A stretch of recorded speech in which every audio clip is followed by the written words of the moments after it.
आम थाना को आसिलु रिपोर्ट देवाक आम इनक्वारी कलु ता सांग मैंने जो मैंने थिले से डाकिकी नहीं जो मैंने से पचरा उचरा करेंगे आम इनक्वारी कलु इनक्वारी कर भितर से भितर आम एठी थाना रे पहुँचला पर जो पिलाटी इंजुरी होईची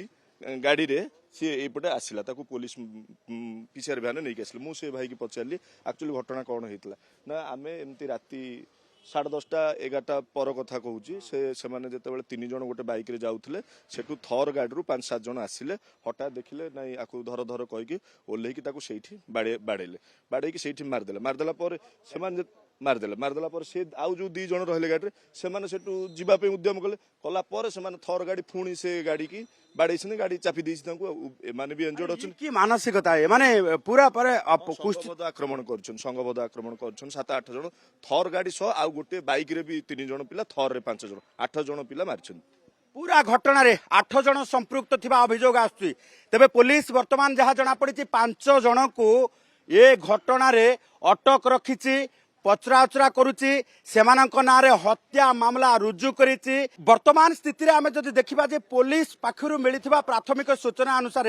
गोटे गंडगोल सूत्रपात होइतिला जो गंडगोल रे परवर्ती समय रे बाइक रे जाउथिबा युवक मानकू एमाने थर रे जाई आक्रमण करिथिले एवं आक्रमण करिबा परे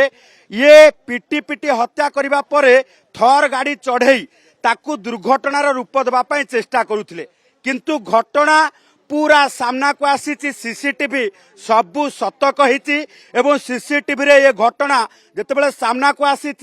सेतेबाला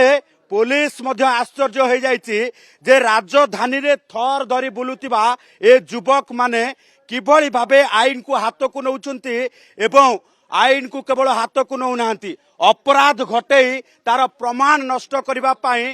दिगहरा करबा पाई पूरा योजना करुछंती ए घटना जना पड़िबा परे वर्तमान एथिरे 5 जन को अटक रखा जाइछि एवं 5 जन को अटक रखी मामलार तदंत आगो को आगौछि परिवार लोके एबे लिखित अभियोग करुछंती एवं परिवार लोके आसिकी पहुंचवा सहित पूरा घटना को लेकिन आम जब देखा जे घटना संपर्क में जितेबाला जानी परिवार लोके आसी चंद्रशेखरपुर थाना पहुंची एवं परिवार लोके आपण देखुथिबे जे कारण जो